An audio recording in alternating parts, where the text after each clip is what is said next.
sometimes it feels about the same. Hey, fella, come on and enjoy yourself. Power company said we never paid the bill. Really? There's only two things I know how to do. That's box and preach. And preaching won't pay the bills.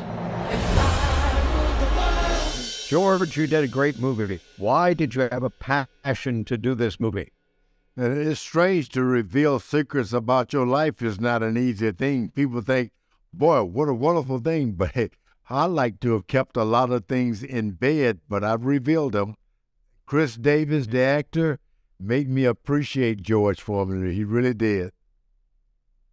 Well, you revealed the right stuff. You know, for many years, when I'm speaking and teaching people how to succeed in Hollywood without losing your soul, etc., I tell your story because I tell people they're more than a conquerors, and the youth that you had into your youth center and still have are more than conquerors. You paid the price. You did the battle. So to me, you are a great allegory for Jesus Christ. He went in and paid the price, and now we're more than conquerors. Love it. I love what you said. And you know, you start from the bottom without hope. There's nothing, the word potential doesn't exist. Success doesn't even exist. These words didn't exist. And I got a chance to become heavyweight champ of the world. And then a second time, built on faith in God. Well, I love your faith in God. I love your mother's faith in God because she never gave up on you. Yeah, I try to get that lady out of that, oh Lord, God, and all that praying. I said, I'm going to make you a lot of money. It didn't work. And eventually I found the same thing she had. Well, she was right. You inherited the whole kingdom of heaven. Now you're a co-heir with Christ. You're adopted son into the kingdom of heaven. And I'm loving every moment of it. Me too. Are you still preaching? Yeah, you can see me in Sunday school, still preaching. 46 years now. 45 years I've been preaching. 46 years in the ministry, and that's all I do. That's my whole life is built around my ministry. And your family still puts up with you? Hardly. I bring all my kids in and, of course, make them go to Sunday school as long as I can, and then they come back helping me go to Sunday school these days. You listen, they all need to find Jesus. Jesus needs to find each one of them. I'm having a lot of fun. I'm having a lot of fun with that message. Yes. And I'm sure you've been telling him the message for a long time. A long time. And all my kids, that's all they know me as, George Foreman, the preacher. What would you like to tell people about the movie? What would you like to have people at Movieguide know about you in the movie? The thing about my mom never giving up on me, and then meeting Doc Brothers, who kept giving me another chance, that all of us should reach out and never give up on your children. Never give up on your husband, your wife. Always remember, you give them that one extra chance, we can be anything you want us to be. Just don't give up on us. That movie tells that story. That's a beautiful message of the movie. That's absolutely beautiful. When you died after that fight, did you think you were really dead? Yeah, that was the most hopelessness I've ever experienced in my life, to be nothing in a dump yard of just, it's over. You know, you get out maybe in the ocean and you swim, and you said there's no need in swimming because there's nothing to swim to. It was all over for me. And I just got angry. I said, I don't care if this is death. I still believe there's a God. However, a big hand reached into nothingness and pulled me back out. I was alive again, and I've been celebrating that life ever since. I'm just so happy to be alive and have been given a second chance. It's a wonderful story you have, and encouraging for people. No matter how bad life is, Jesus is always there with his hand out, pulling you out. That's it. That hopelessness, there's always a hand. If you just don't give up, there's always a helping hand. You know, I was surprised you had no foul language in it. How did you avoid foul language and the sex and, you know, you had violence, but you didn't have sex and foul language?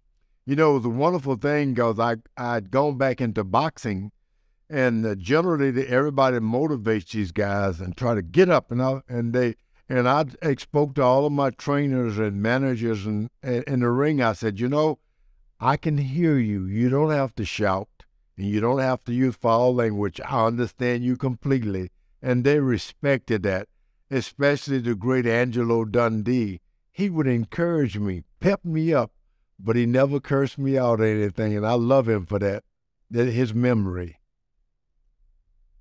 So what had happened with Muhammad Ali? Did you lead him to Christ, or did he stay confused? You know, the best thing about we were led into friendship with one another. I found my salvation, and in the end of the day, I found one of the best friends I've ever had in my life. And his memory's still with me now. I miss him. I fell in love with him. We fell in love with each other. Talked on the phone, visited. His children became my best friend.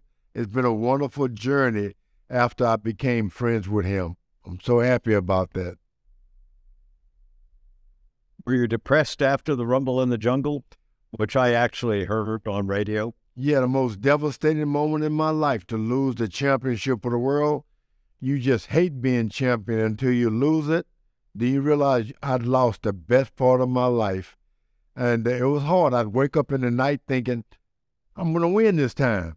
I fought that fight so many times in dreams, but I was given a second chance. I found my faith in God. God helped me to win it again the second time. It's a miracle. It's a miracle. It's a miracle. Yep. You're a miracle. So your wife was like your mother. She was full of faith, and she kept with you. My wife never gave up on me. She had a vision. She said, I dreamed you were heavyweight champion of the world again, and you got all the things you had lost before. And I kept faith in that dream she had, her visions. She prayed for me, and we both celebrated the championship of the world again. She dropped me off 17 miles from home, and she said, I'll see you back at home. That much faith in a human being. I crawled back home, and eventually I became champ of the world. Well, you've got a good team. David Zelon has been a friend for a long time. Rich Peluso is one of my favorite people. You've got a great team. But many people were trying to get you to tell your story. Why did you suddenly say, this is going to be the right team for my story? Go aboard the script. We fought with the script, but that was the first time it was unveiled. Our script was truly unveiled. Something I could work with and fight with. At first, I didn't like it, but we fought it out, and they found a great director in George Tillman. And with them, and David, he's just a fighter. That guy's a fighter. He kept this thing on track and made a good movie out of it. I'm happy about it. You were more real about the fight scenes. And I enjoyed the fight scenes, but it was things that happened outside the ring. You know, because the boxing for me was like a blur. You go to them, you get a knockout, and you go on about your business. And then you don't get a knockout, and it kind of worries you for a moment. But it was the things that happened to me outside the ring that really stuck with me. That's what I enjoyed most about the movie. Well, you're now beginning to become famous to a new generation. They all need to see the movie. All of your kids that you are helping in Houston need to see the movie. Have they seen it? Have your there's going to be a screening coming up next week, I think, in Houston before it hit the screens, and everyone will get a chance to see it. My family, my children, my grandkids watched it with me. That was rewarding to see them see things about my life they didn't know existed.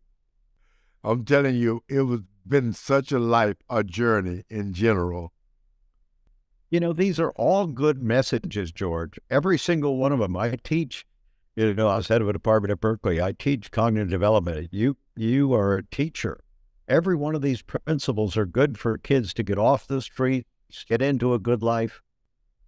Thank you. There's only one thing that I would have liked to have seen is more of the footage of the original fights, because I remember, you know, I'm 76, but I remember them when they happened, but a lot of time you were just listening to him. I'd love to see that footage again. You were an amazing boxer. There were a lot of things left out of the movie, and I wish they had been left out of my life. It was a rough life, some rough fights, but I made it through it all. I enjoyed the art of the movie, though. Piece of art. How did you survive your childhood without food?